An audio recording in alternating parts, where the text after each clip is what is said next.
Hey, hello and good morning, everybody. Welcome to another episode of Cars and Coffee with Kenny live. If you're a car guy and you are looking for really good technical information about performance in your cars, you are in the right place. Like I say, I'm Kenny Brown, and I'm here to share some of my extensive 40 plus years in professional motorsports and building absolutely great street cars, track cars, and championship winning race cars. And today we got it's a really good episode today. We got a lot of cool things on tap. On the tech side, we're going to talk a little bit about the difference between a drag racing K member and like a street performance or a track K member, and what to look for in each. We're going to I got some things to say about the S550s to kind of get rid of some of the things we've heard on the internet. Or have been relayed to me. And we're going to talk about another 5-day Transformer Driving Experience workshop. The first one we did went really well, and we've had a lot of requests to do it again, so that's upcoming. We'll get to that later. And of course, I'll answer your questions live. If you have any questions, please send them in, and I'll do my best to answer them if I can. So that's what I'm here. I'm here to answer your questions and talk about what you want to know. So we're going down my handy dandy list. Let's see, I got that. We're simulcasting on YouTube Live and Facebook Live. One of our technical marvels that we discovered. And as far as replays, if you miss any, you can get all the replays on the Kenny Brown YouTube channel. It's YouTube Kenny Brown TV. And there's what episode are we up to? 34. My goodness. How time flies. And let's see, I didn't have a chance to change the artwork this month because we've just been really swamped with stuff. So we're still living with the formation finish at Le Mans of the GT4s in 1966. I'll have something new up next week for you. Let's see. Okay, I'm going down my list. I'm doing really well. And we've got I'm going to answer some questions from the Speed Therapy Society. If you're not a member of the Speed Therapy Society, I suggest you get on board. It's a really great group of like-minded people that like performance, like cars. There's a lot of comments and chatter and pictures of cars, and it's pretty cool. Even videos of cars. So if you're not a member, please join. If you like what we're doing, I got to throw this in or get in trouble. If you like what we're doing, give us those old thumbs up and show some love. That always helps, kind of spread around what we're doing. And if you didn't say that, I get in trouble with Carrie. So thumbs up. Let's see. And like I say, the questions that I answer come from the Speed Therapy Society because, again, I talk about what you want to know about. So why don't we just jump right into some questions? These are good questions, but really hard questions. The first one comes from Scott Fair. I apologize if I didn't say that right. And his question is oversteer, understeer, better control. Boy, you talk about a big subject. In the short form, what is oversteer and understeer? And the simplest way to explain it is understeer is when the front of the car hits the wall first. Oversteer is when the back of the car hits the wall first. Working with oversteer and understeer, it's super complex. We actually have just gone through that in the Speed Therapy Academy. We had 3 weeks, Carrie, we spent on the whole that sort of subject, going through the different types of oversteer, understeer. When people call me, like they've got our set running, our suspension, everything, and they talk about, I've got understeer, I got push, I loose. And my first question is, because it can happen different ways. Is it understeer at turn in, at mid corner, or at corner exit? And same thing with oversteer, turn in, mid corner, corner exit, because each one of those segments has just a long list of possibilities of things that it could be, or ways to fix it. And like I say, the guys in the Speed Therapy Society, we went through that in a big way. And as far as, what can you do? The first thing you need to do is, and I preach this like loud and often is you gotta check your tire pressures, your tire temperatures and pressures. You would be amazed the difference if you're not taking your tire temperatures. The difference is just dramatic in getting your pressures right. Could anybody put that article, put a link to the article up on the tire temps? Yeah, that's correct. Brad, if you're out there, can you find the link for the Kenny Brown tire temps article? I wrote an article, several years back on the importance of taking tire temperatures. And that's the very first thing we do. And if somebody calls and says, he tells me that, they have understeer wherever it is, my next question is, what are your tire temperatures? Because that tells me a lot. I mean, the thing is, understeer, going into a corner or anywhere in the corner can be caused by too much roll stiffness, too much bump in the shocks, not the right tire pressure, not the right camber. I mean, there's a whole list of things that it could be. So it's really tough for me to kind of condense that down into a little thing. But I can tell you that you need to look at your tire temperatures, because just a pound off from being, where it needs to be can create understeer or oversteer pretty simply. And you can't start looking for what to do next or what the problem is until you get your tire pressures right, because you want 100% contact patch, and you want it flat. And that tells me that somebody gives me their tire temperatures, and what they're doing. I walk them through, and then I'll kind of tell them things that suggest things that can help. But sorry, I can't do more of an answer, but it's a super complex question. But like I say, the best thing to do is just be sure you get your tire temperature before you even think about understeer, oversteer. Get your tire temperatures right, and then if you have more questions, certainly you can check in with Carrier, check the schedule, and set up one of my complimentary 15-minute consults. I can talk you through if you've got oversteer, understeer. We can talk about it. And I can make some suggestions. So yeah, that's what I'm here for, and that's why we've got those 15-minute consults, because answers are too long to just kind of give as we're going through. And here's another one from Alexander with a Camaro, taking the curves and corners at high speed. Okay, I'll go back to back tire temperatures. Get the tire temperatures right, then and you work with that cornering at high speed. This is another complex question. Cornering, you got to get the car set up right first. And there's a number of different ways to take corners. We just, like in Speed Therapy Academy again, we just went through some videos of some of our students, their videos on driving. We all kind of critiqued them. And I showed them like the lines I would take. And then I showed them some of my videos of, I think, Audubon and Road America. So, I mean, taking the curves and corners at high speed, first of all, make sure you got good springs and good shocks. I always talk about building a performance car starts with the performance platform, chassis, suspension, wheels, tires, and brakes.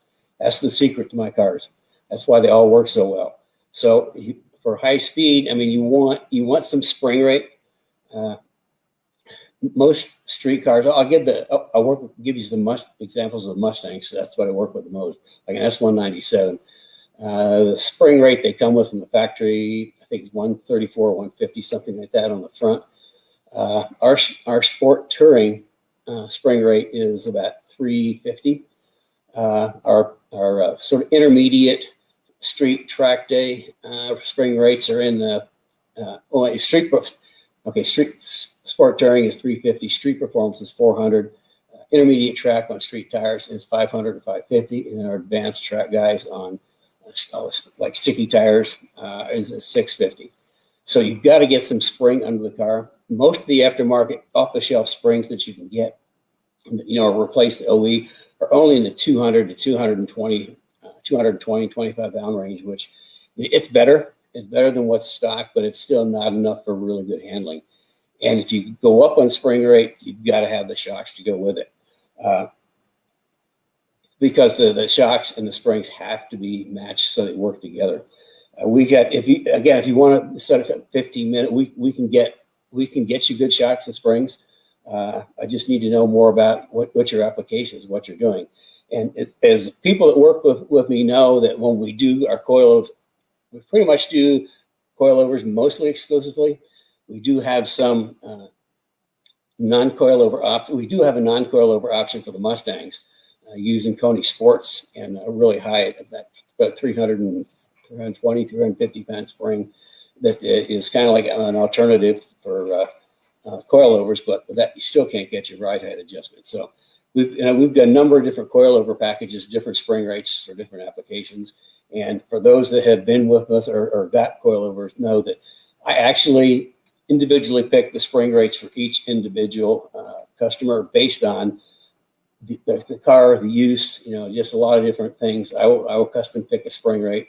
And when the shocks come, like the GRZs, they are assembled with pre-adjustment, adjustment, kind of sort of adjustment 101 and setup sheet. So yeah, if you're really interested in better control, give me a call and we can kind of talk about it and see if I can help you out.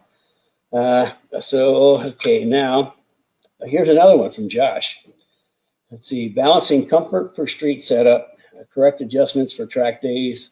I got a chance to ride with your son.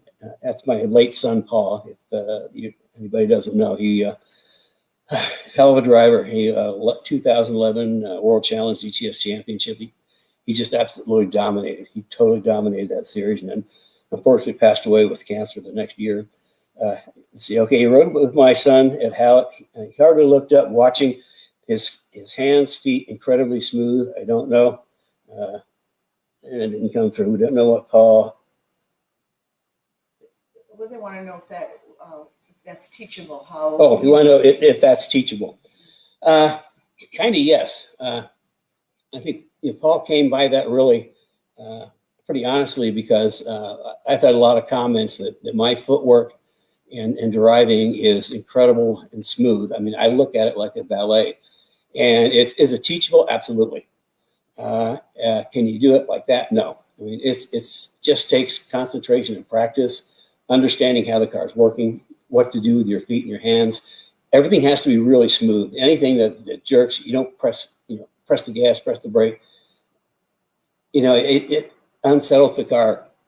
Smooth is keeping if the car wants to be smooth, you have to be smooth. Your hands, your feet, no big reactions. That's what kind of upsets the car. So is it teachable? Absolutely. And I've taught many people that. And it's, smooth is good. We used to have in our shop on Gasoline Alley, we had signs all over the place that said smooth is good, smooth is fast.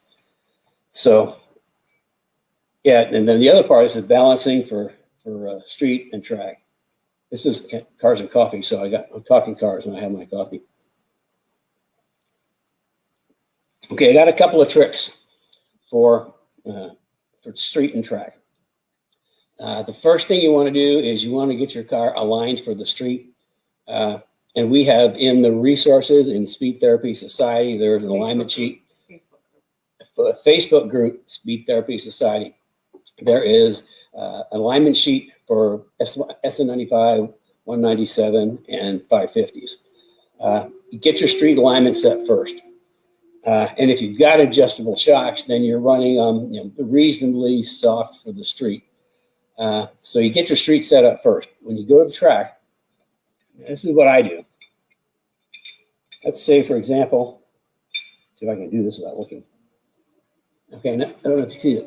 This is one of our Fox camber plates. As you can see, what I did is I made little marks. Let's say that's the street setup. I made little marks. When you go to the track, we drop it down and we put all the camber in there is, okay? And then once all the camber's in, then you use your tire temperatures to start backing camber out. And typically, if it's a clockwise track, there's going to be more camber on the left side than the right side. But we normally run about on track 2.5 degrees, 3 degrees, and negative camber. All positive, as much positive cast it'll take, and about 1/16 of an inch toe out, not toe in, toe out. That toe out helps the car turn in. So, and then when you're done after your track day, then you just move the camber plates right back to the street adjustment that you marked, and you don't have to do the alignment shop. So that's one trick. Again, working with your tire pressures and temperatures, and then if you've got the adjustable shocks, you turn them up a couple notches for the track. I probably should do a little segment sometime on adjusting shocks. You know, put that in my notes, because that's, I mean, there's a way to do it. Single adjustable, double adjustable. I mean, I can break it down pretty simple, even though it's complex. But we'll do that another day. We'll talk shocks another day. So that's it. Balancing comfort for the street. I mean, you've got to get a spring set up that goes both ways, depending on what your car is. You know, if it's, here's the deal. If it needs to be one of two things. It needs to be a street track car or a track street car, because the setup would be completely different between the two. Your spring rates would be different. Again, if that's something you want to know more about, you know, sign up for a 15-minute consult, and I'll kind of go through it. But I think you'd want to be like, we're working on a 550. I'm working on a sport touring package right now, and I'm trying a number of different spring rates. And I think you'd want to be at least in somewhere 350, 400 to be both street and track, and 400 be good enough to get you well into intermediate or on street tires. So yeah, give me a call and we'll figure it out. I think you get a good set of shocks and springs for you.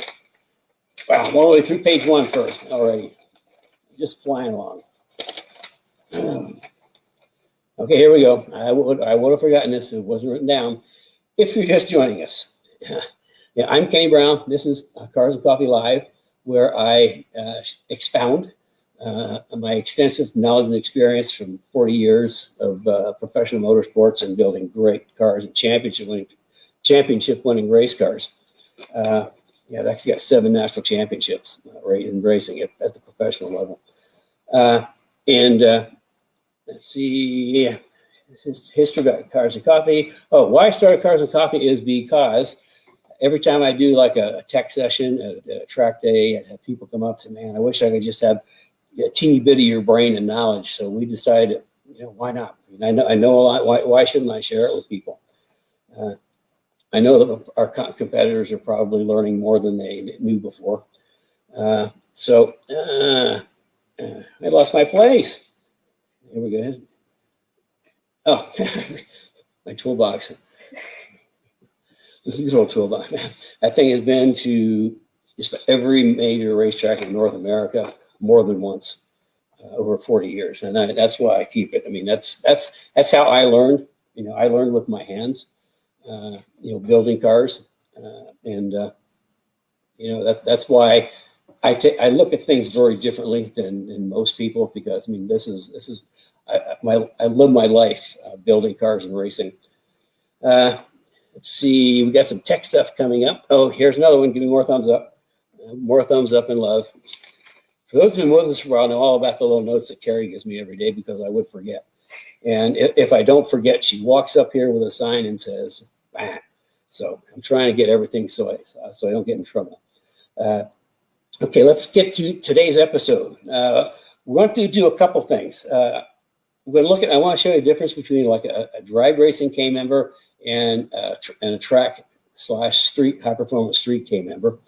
And on the 550s, it's kind of like this is, we've got some people that reported in that said that there was some internet chatter that was wrapping us for not having anything for the new 550 cars, and all we worked on was old cars. I mean, I'll tell you a couple of things. First of all, the worst place to get information is either in the paddock or the internet, because most people on the internet are totally uninformed. And whoever was putting them up had no idea what this company's about. We are not a parts company that just builds pretty replacement parts for factory pieces. We're a car building company first. We build the cars, and if I can't find what I need to make the cars work, we'll manufacture it. And that's what our whole parts program is. Everything in our parts program is what I use, what I put on my cars.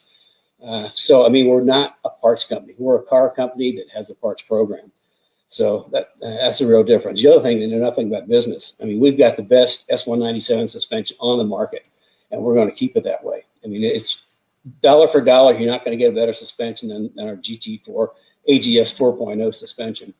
And also for the older cars, I mean, we've got, we still support the 99 to 04 Cobras because I was the only one that really knew about IRS cars when they came out. We've worked with them, and we've pretty much, if it comes to IRS Cobras, we're the only people in the aftermarket and that know as much as we do. I mean, we are the place.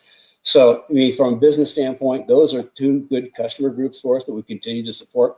And we also, for the 550s, I'm building 550 cars, and we'll go through a couple of things in a little bit.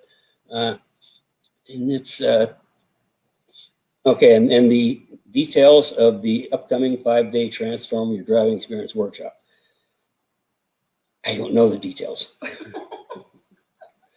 I need some help on details. Okay, the Transform Your Driving Experience 5-day workshop is coming up. It's starting March. Oh my goodness. I'm still in March. It's starting November 16th, runs all week long. It's at 7:00 p.m. Eastern Standard Time in the evening. And it's, you know all about the program. I'll let you explain the program, but the dates.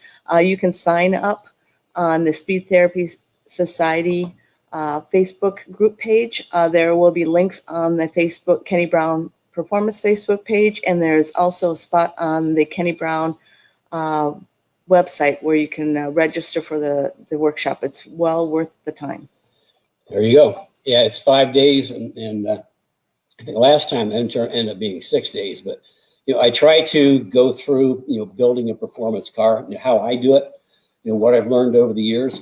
And it's kind of like building cars or building anything is a lot of trial and error. And over the years, I've racked up lots of error. But you learn from your mistakes, and that's something that I learned from my mistakes. And if by listening to me, if I could help save you from making some of the mistakes I did, you're going to save Tyler money, and you're going to be happy. So that's what's happening in that. That's the details of the 5-day program. Okay, let's move on to K members. The difference between and this is what we kind of do for in the Speed Therapy Academy. This is kind of a little taste of how we do the Academy. So drag racing. Drag racing. It's not showing. What? Is it showing on your screen? Yeah. It's not showing on our screen. It's on my screen.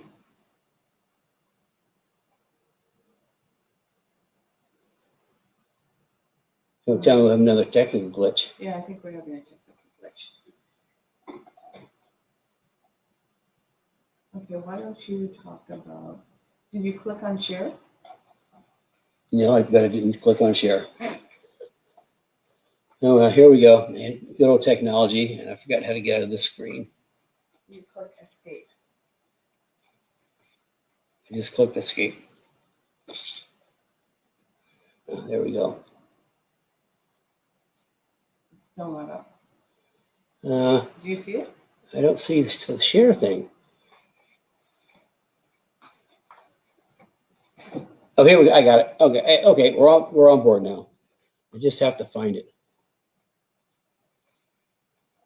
Boy, this is a really small thing, Carrie. Well, that's because you're not sharing it yet. There you go.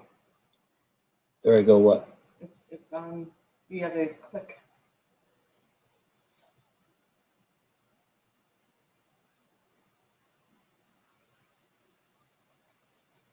Ah, come on.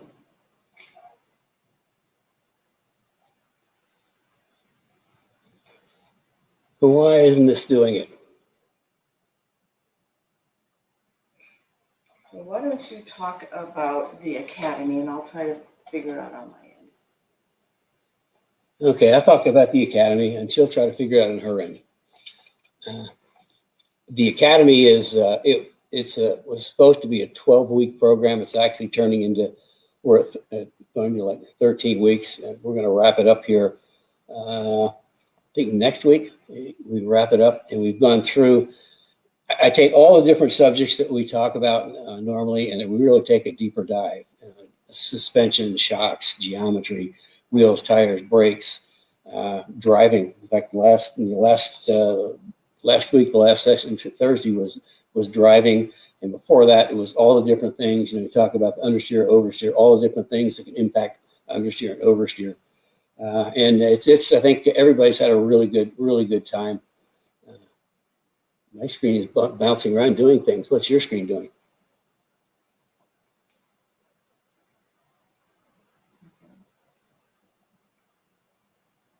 There you go. There I go. What? It's showing up on your screen.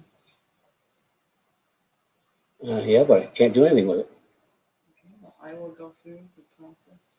And it's only a little bitty thing on my screen.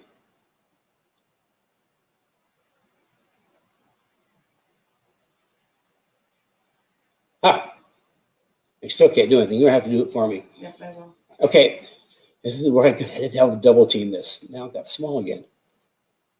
Okay, I'll work with it.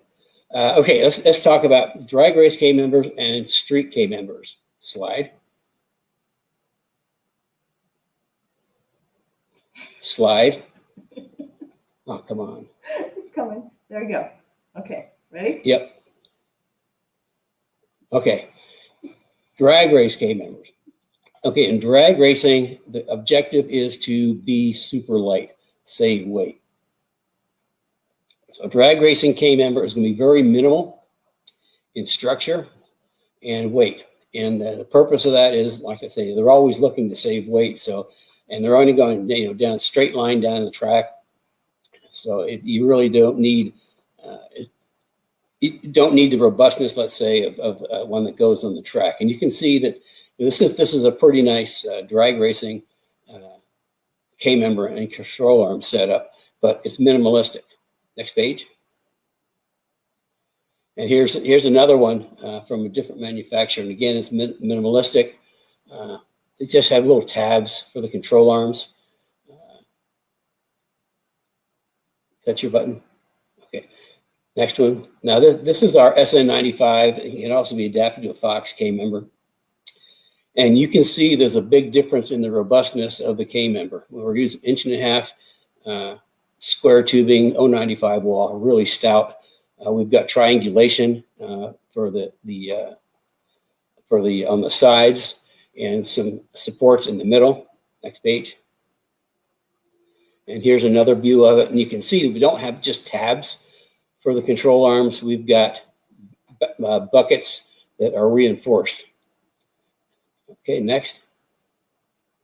And this is actually what we call the entire front grip kit for SN95 Fox. And again, you can see some real robustness in everything.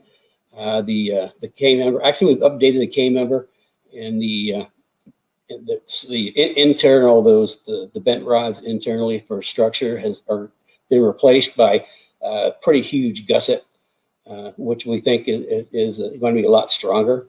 And then we've got some our control arms are completely different than anybody else.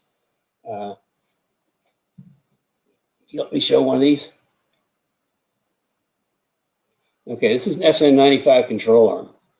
And nobody else has a control arm like this, because when we developed these in 2000, there's Kenny Brown label. You always have to look for this label and serial tag, so you're getting a genuine Kenny Brown part. Because my parts I have so much of my stuff has been copied to the internet, it's just crazy. But this is really robust, and it's super strong. And do we have an FEA picture we can put up?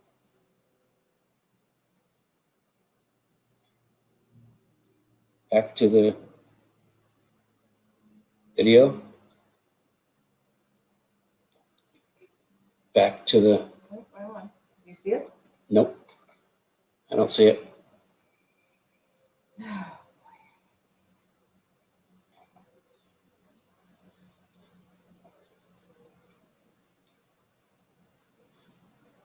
You see it now? Yep. Go down one.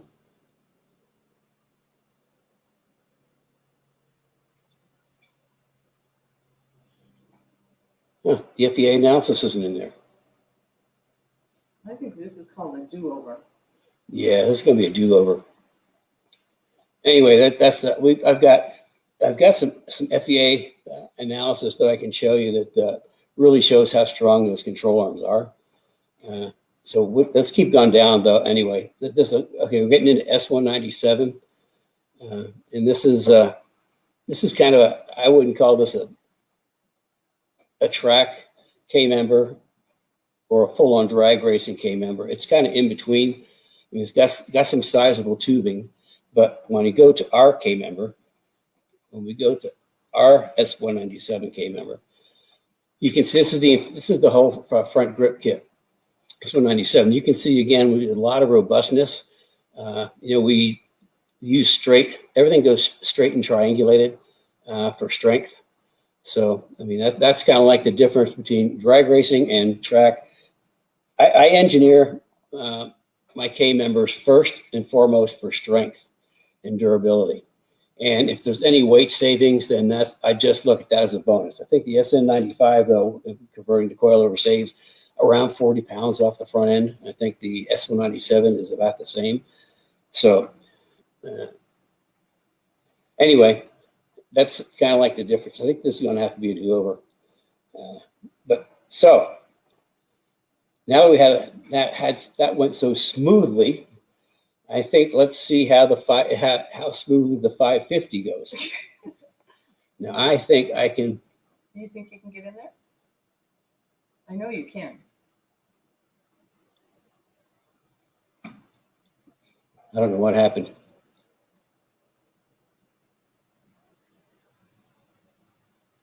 Are you? I can't control it. You had the 550 up? No, not yet. So why don't you talk about? Why don't I talk about how technology screws us up all the time? Just hold on a second. I'll get to it. I wasn't prepared for this. So I'll just twiddle my thumbs, and if I had any good jokes, I'd tell you. Well, Wendy has a question. How hot should performance tires get? Radial and slick. Okay, Wendy's asking how hot should performance tires get, the radials and slicks?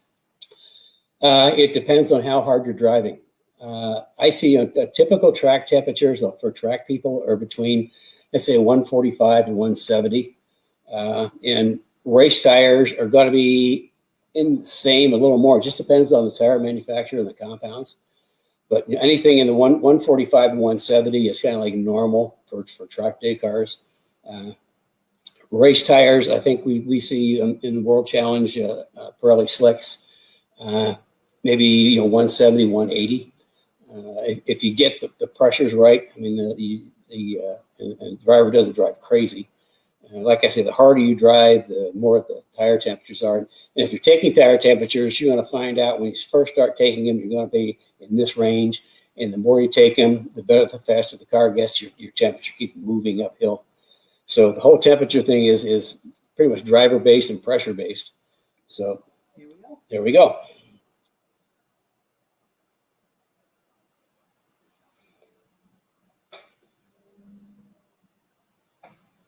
So this is really not working out at all. There we go. Is that it? Yep. Ah, there we go. Yay. Okay. Is that the very first page? That's the very first page. Okay. Like I said before, the people are knocking us for not having anything for the new 550 cars. Well, like I said before, I'm a car builder first. And when I can't find what I need to make the cars work, we create it. Now, the moving up from the Fox, SN95, S197, every new generation of Mustang is better and better. The 550s are just a magnificent car. I mean, Ford did a super job. They made it super rigid, which is good, because then the suspension works better. They got the really nice front suspension, really nice rear suspension. So the base package, it works pretty good right from the factory, but that doesn't mean we can't make it better. In the next page, now this is a GT4 CS Club Sport, and this is development. This is one of our first development cars. This is, you know, a number of years back, and you can just tell that going around the corner, that car is planted. I mean, it is absolutely planted, and that car actually just smokes GT350s because we get better cornering speed. And here's another shot of it, I think at Road America. But we did a lot of development early on and discovered that we didn't need a whole bunch of fancy stuff to make the cars work. So that's the Club Sport, which is kind of a medium package. And the next picture, I'm introducing to Maryland. All our cars, you know, our customers that we do, you know, major jobs on naming their cars. The previous one was Ruby 2, and I kind of refer to Ruby Tuesday. But this one is Maryland, and this is a GT4 CSR. This is our top of the line track day / street car. And the reason it's named Maryland is that, I mean, it was a really complex build, and it took a long time. We had all kinds of delays from suppliers. So and Jeff Cox, the owner, he named it, and he called it Maryland. And the reason is that it's well, first of all, it's that white, that three-stage white. That's really kind of pretty. So it's a platinum blonde that everybody wants to get their hands on, but nobody can catch. So that's why it's called Maryland. Okay, let's move along. So I'm just going to go through and kind of show some of the content that I put into these cars. And this is a good rear shot. I see the wing. It's a 3D wing, and you can't see there's a diffuser underneath. But next slide. Okay, here's another shot. Now again, you just look at that car, and that car is absolutely planted. I mean, it's moving fast, and it's as stable and as sturdy as can be. And I can tell you that driving that car is just an incredible experience. Next one. Here's a shot from the back showing our wing diffuser and exhaust system. Okay, next. That's a good picture too, and another good picture coming around the corner. Okay, we're getting into the parts next. Okay, take a look at these brakes. You see they got the Kenny Brown name on them. Those are absolutely the biggest brakes you can put on an S550 Mustang. That is a 15-inch rotor, and the calipers are about 14.5 inches tall. Big, huge. And you can see that it's got a really aggressive fin profile on it. And if we go to the next picture, it shows you the rotor is actually 15 by 1.4 inches. So that is the absolute biggest caliper available for a 550 Mustang, and the biggest rotor available for a 550 Mustang. So saying we don't have anything for the new cars is just wrong.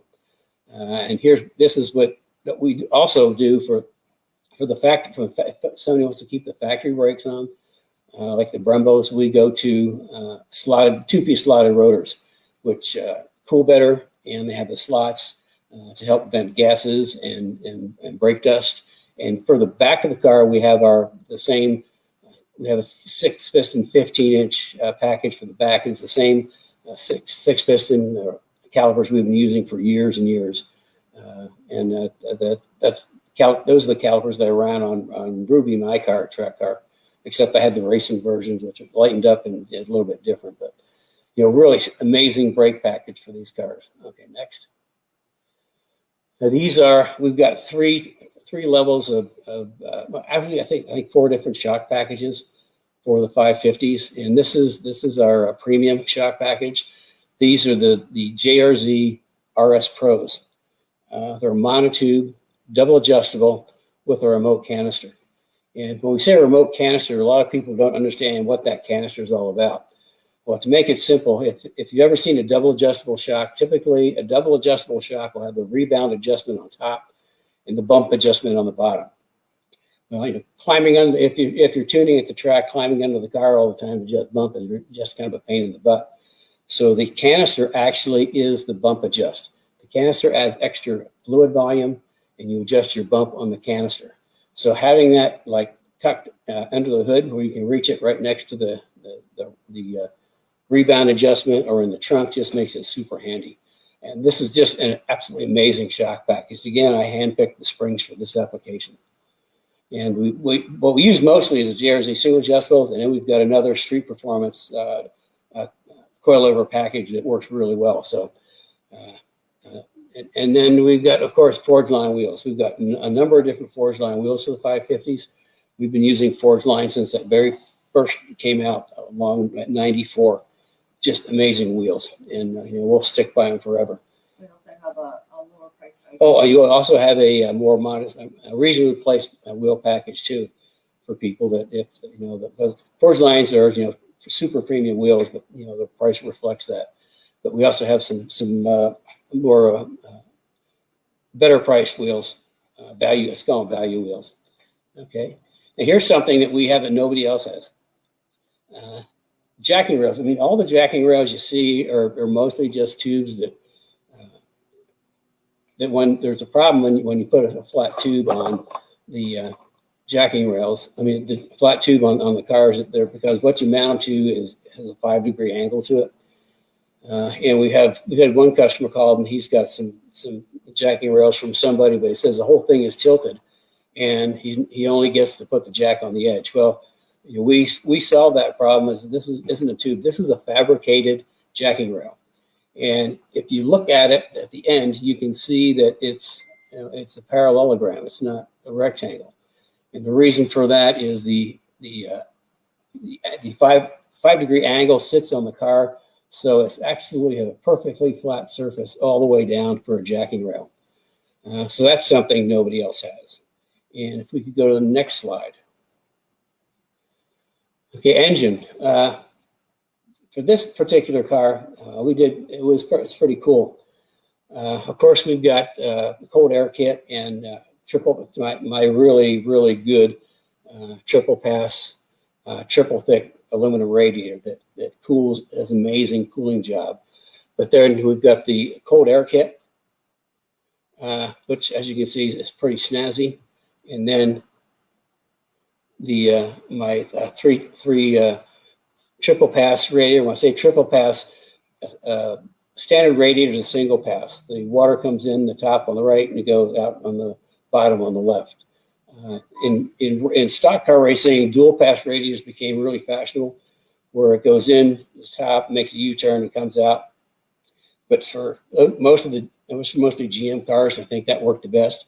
So for a Mustang, that's pretty impractical because the inlet's at the top right and then the outlet's on the bottom left. So with a triple pass, the water comes in, goes across the radiator, makes a U-turn, comes back across the radiator, makes a U-turn, and goes back across the radiator again. So it's a triple pass. Your coolant makes 3 passes through the radiators, and the radiator itself is like triple thick, absolute total drop-in. Just super easy OE replacement. I take the OE radiator out and drop this new one in. And because of the fin designs, I think it's like 17% more surface area. So that's the radiator. We had one customer with the GT350 at Road America. This radiator took 30 degrees of temperature out on track, which is pretty significant. So, and next we have use a 4-point roll bar in our track cars, the 550s and the S197s. And of course, with the roll bar goes harness belts. We've got a couple of different harness belts. I mean, if you're doing getting into like intermediate and advanced, you really have to be held into your seat, and you need a good set of harness belts. So we've got several different ones of those, and these are one of those I chose for this car. Next, and of course we have exhaust. This car also had Bassani headers, X-pipe, high flow cats, and exhaust system. And go back. So anyway, the exhaust was part of the engine package. And I kind of got off of the engine package. What we did, because this is a really cool track car, we put in some comp cams, stage 2 cams. And this was a 17, so we put the GT350 intake and throttle body in, and with headers, and it just makes really makes really nice horsepower, just pulls like a freight train. It's really, really fast to go with the rest of the car. On the forge lines, we had, I think, 19 by 10 and 11, maybe 11 front, 11 and a half front, and 19 by 12 in the back with a 305 in the front and a 325 in the back. Trofeo R's, which are super, super sticky tires. So that, to say we have nothing for these new cars is it's wrong. People don't have any idea what they're talking about. Okay, we got our jacking rails, we got our struts, we got our exhaust, and also there's a diffuser in there that's a little hard to see. What's next? There's a front splitter and of course a tow hook. Anybody that's that does serious track days really should have a tow hook. This is pretty unique because it actually unscrews. So you just unscrew it for the street and then just screw it back in for the track. But anybody that's kind of had a car that died and gone off track, it's really handy to hook up to a tow hook rather than trying to reach under the car and break something. And there's another shot of the splitter on the car. Makes for a pretty aggressive look, don't you think? What's next? You really can't see all of it. There's a vented hood. I put vented hoods on all my advanced cars. And those are the aero catch hood latches, which are called aero catch because they just melt right in. They don't create any disturbance. But vented hoods do two things. First, they get out the hot air that builds up in the engine compartment, which is good. And secondly, without a vented hood, as the air comes through the radiator, the place to go down. So you actually start building high pressure underneath the nose of the car. And by venting the hood out, you're relieving some of that pressure, which actually significantly improves front grip, which is, getting back to understeer, oversteer, improving front grip, helps eliminate understeer. So do you have anything left? Sure we do. This is another development car we're working with right now. This is a GT4 ST, and ST stands for Street Touring or Sport Touring. And working on it, I've been playing around with spring rates on this. We've come up with a really good set of spring rates that would be like a track street car, but not like all the way up to the CSR level. That makes the car, with the right springs and shocks, these cars just turn. It's absolutely amazing. So this is our street touring package and our sport touring package, I say. And, like I say, we build cars first. So you've seen three different levels of cars that I do. We've got the Club Sport, the CSR, and making me dizzy. The Club Sport, the CSR, and then the Sport Touring. So, I'm a car builder. I got lots of things for new cars. It's just I don't make trinkets. By trinkets, I mean somebody will take a factory part and just make something that looks fancy out of aluminum or something like that. That it doesn't really change anything. Like on S197 cars, every single piece that goes into the rear grip kit in S197, every piece has an positive impact on suspension geometry. So, like I say, for right now, the 550s, there's some things I want to do, but that's kind of later on. But for right now, we get them set up with the right springs and shocks and brakes, and they're just an amazing car to drive, whether it's on the street or on the track. So, okay, you ready? We're moving into questions. Mm-hmm. Okay, moving into questions. Well, this is really not going well today. But then people that have been with us for a while know that technology is it kind of bites us in the backside more than once. Okay, so what we have is Ernie Abercrombie. He asked, how good is the rear spoiler for the 2012 Laguna Seca? How good is the rear spoiler? Well, I can't. That's a hard question. I have never seen like wind tunnel data, aero data on it, but I can tell you that it is effective. Now the level of effectiveness, I just can't speak to it. I'd have to see some CDF data. It's computational fluid dynamics. to tell you how effective it is, but I guarantee the guys at Ford worked on that, and it is better than not having one. Let's put it that way. There is effectiveness that you could feel by having one. We have quite a few questions today, so I'm just trying to get through all of them. This is from Best Dad. What is the lateral G-force measurement on the skid pad for your full kit on the 99 to 04 Cobras? You know, that's another tough question. Skid pad numbers, I'm going to tell you right now, are kind of BS numbers for most people. I can take the same car and come up with 5 different skid pad numbers just based on the springs, the shocks, and the tires. We've never actually, I've never focused on that. It's balance and getting around the corner. I can tell you that with the right tires, they're really, really fast. People throw out skid pad numbers, and it's like I say, it's like you put, if it's a street car, they'll put like really sticky tires on and get a false G number and advertise that. So I really don't pay attention to that. What I pay attention to is lap times. To me, that's a constant. But I can tell you that with the full setup, we got the springs, we got the shocks, brakes, wheels, tires, geometry. I mean, the cars just work. I mean, they're just flat work, and they're just absolute ball to drive. Anytime you got a car that's fun to drive, it's you're a better driver and it's smooth. Like Kermie, my 2001 track car I just loved driving that car. I mean, I could drive. It was so comfortable to drive when I used to give rides at tracks. For charity rides, I mean, I could drive that car all day and not get tired and just love it. So, I mean, the actual G-force, I just don't play that game. Sorry, I didn't give you the answer you wanted, but. Mark Peterson is asking, Kenny, I know it sounds weird, but suspension on a P71. P71.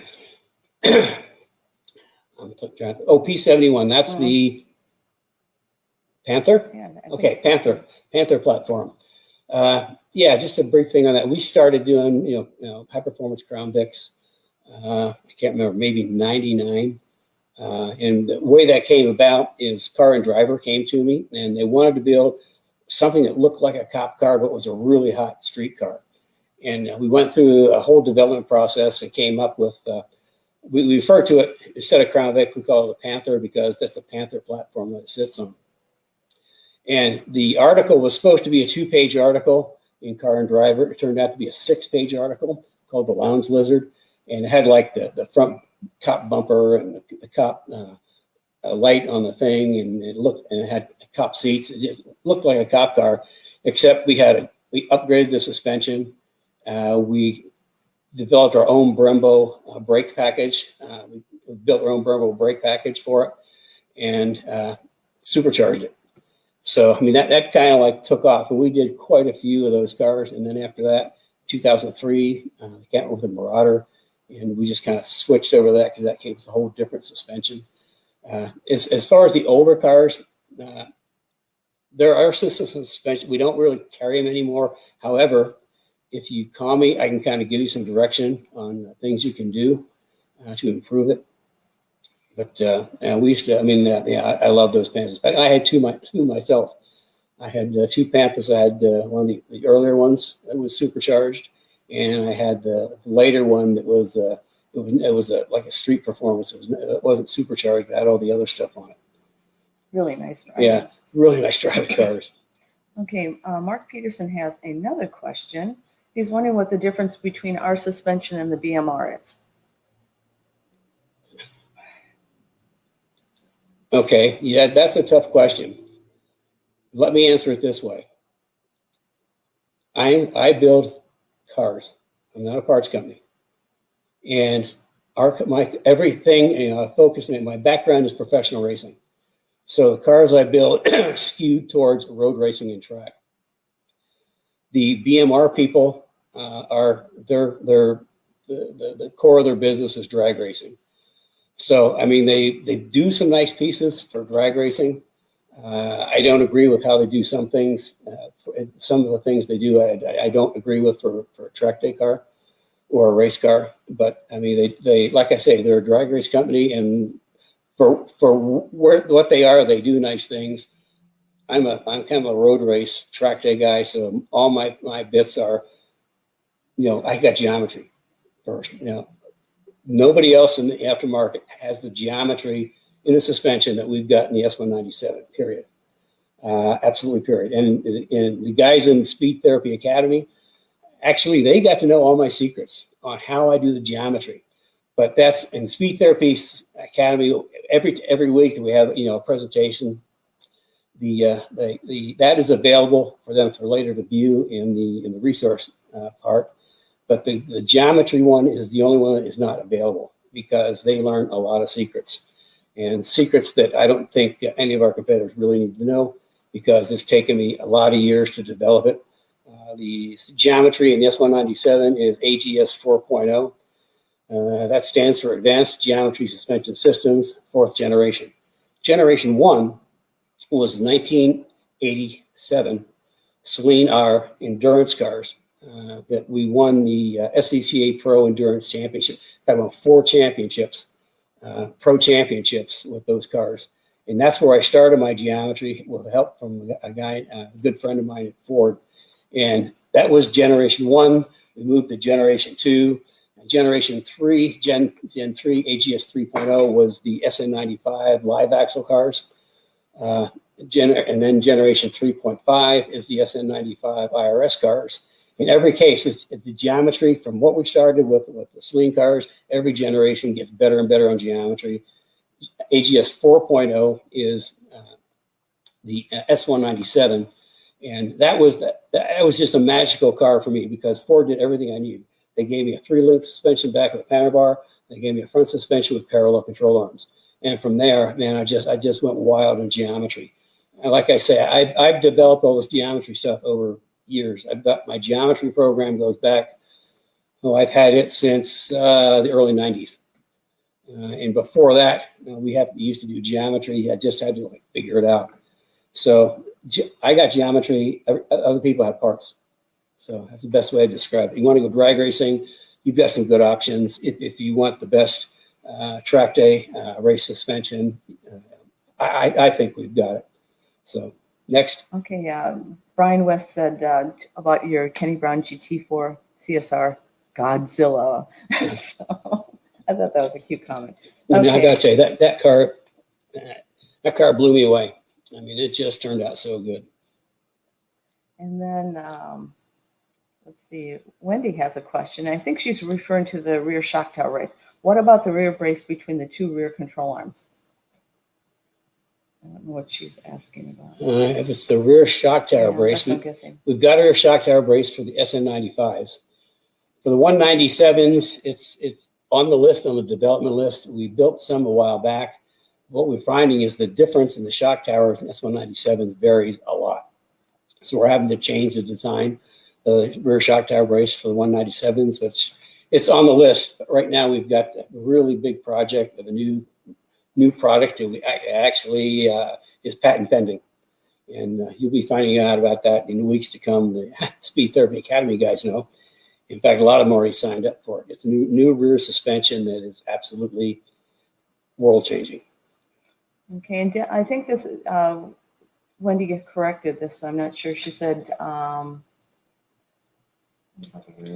she says, no, the back of the subframe is what you, brace that goes between the back of the subframe. Back of the subframe. We'll have to just ask her about that. Yeah, I'm not sure. Okay. And then Mark Peterson said, freaking sweet, Kenny. And Chris Melito said, forge lines are awesome. Low weight for not that much. And Chris Melito asks, Chris, you are commenting a lot here. That's what we get about you. No trinkets. And then he says, how long would it take to build a CSR? Well, I'll tell you, the first one through took a long time. Because it was so many parts and so complex, and that was about a time where we had real big delays with the suppliers. I would say, actually building it doesn't take long. Getting the parts is what takes all the time. Especially with COVID. And especially with COVID. I would say no less than 3 months, maybe as long as 6 months. Just because of parts. Just because of the part situation. Getting, when you've got, bill of materials that's as long as your arm, there's a lot of suppliers you have to depend on. And we have great suppliers, but like let's say with Bear right now, that we're exclusively use Bear brakes. They are so busy that we wanted Rick from Bear to speak in our master class for the Speed Therapy Academy on brakes, but he's just so busy he can't even find the time. So that's what we're kind of running into. But yeah, I'd say at least 3 months. But what we'd want to do is start collecting parts well before we got the car. So it just, it probably take 3-4 weeks, the actual build, and the rest is just getting parts. Okay, Brad says, I have Kenny's full front and IRS rear suspension. Trust me, it's easy to embarrass expensive supercars. Okay, Wendy said, Carrie, that's the front subframe. So she's looking for I think she's looking at the lower chassis brace for the S197. I think that's what it is. Front subframe. Brad says, Wendy is referring to the engine cradle K member, I believe. Let's play Stump Kenny. Yes, Stump Kenny. Wendy, why don't you just give a call in and we'll cover it next week. Okay, and then we had one more, Anubis. Okay, Anubis has the full rear grip kit and front grip kit on his car. He said, you mentioned your new rear kit coming out of development. Is that in addition to the current kit or a new complete replacement? It is I don't want to give too much away because we're still, it's patent pending. And we're right now just getting into production. And once we get production going, I'm going to do like a special segment on it. But it's a replacement for the rear panel bar. And I'll leave it at that. And it does some things that'll just blow your mind. But it's probably, I'd say maybe 4 weeks away. We can do a special segment on it. The Speed Therapy Academy guys saw it, and most of them just, put a deposit down right away. Okay, and then Chris Mellick said, you must have been good at math, Kenny, with your geometry. Actually, the curious thing is I was only marginal in school with geometry. I say marginal, but I thought this is stupid. Why do you want to study this stuff? Here later in life, I just live and breathe geometry for suspensions. So go figure how things turn around. And then Sweet Dad says, sweet, thank you. Our Best Dad, and I call him Sweet Dad. Okay, Best says, on the front K-member kit for the 99 to 04 Cobras, the support bar behind the oil pan is not there like the factory K-members. Is that offered for more stiffening of the front end? Kind of yes and no. We haven't. As some of you know, we had, I took a pretty long health hiatus for a while, and then we came back. We did a licensing program with a company in Chicago that just didn't work out well at all. So once that expired, we moved back to Indy, and we had to start rebuilding all our parts all over again. On the SN95s, we do have the tabs on the K-member, but we don't have the cross bracing in yet. Because I just said the list of things we have to do, getting all our stuff back in, plus the new stuff is just pretty extensive. If I listed every part I had in line for a development part, it'd blow your mind. Because some of them are just, we're gonna rock the market. But what I got coming up over the next couple of years, absolutely going to rock the market. So yeah, the tabs are there. We haven't really. I know it's a simple piece. It's a simple piece, but thanks for reminding me. I think I'll go down next week and talk to the guys and manufacturers. Hey, can we get this piece built? So it might be coming sooner than it's. I don't know, it's kind of like you focus on the big things and the little things you forget. So we'll work on that. Okay, great. And then Amy just reminded me, she has a link in the comments. If you would like any personal questions answered by Kenny, schedule a one-on-one 15-minute consult, and there's a link in the comments if you'd like that. That was it for questions. I would just like to mention that we have to sign up for the 5-day Transform Your Driving Experience. It is awesome. You'll learn a lot. It's 5 hours of your time, 1 hour each night, starting November 16th. Okay, now I'll give you a warning when I do these. You got to pay attention, because I mean I get so wound up. I mean I just go like crazy. So I mean you really have to pay attention. Terry keeps telling me to slow down, but it's like, I mean, I enjoy talking about all this stuff and I just get going. So you have to pay attention. I squeeze 2 days into 1 day most of the time.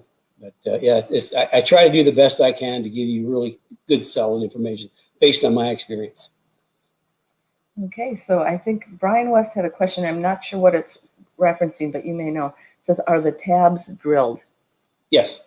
Okay. No, they're not drilled. They got a hold on them. They actually, they're cut on laser. The laser thing cuts them out and weld them on.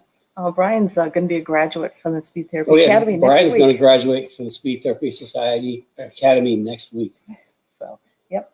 Okay, I think that's it. Phew.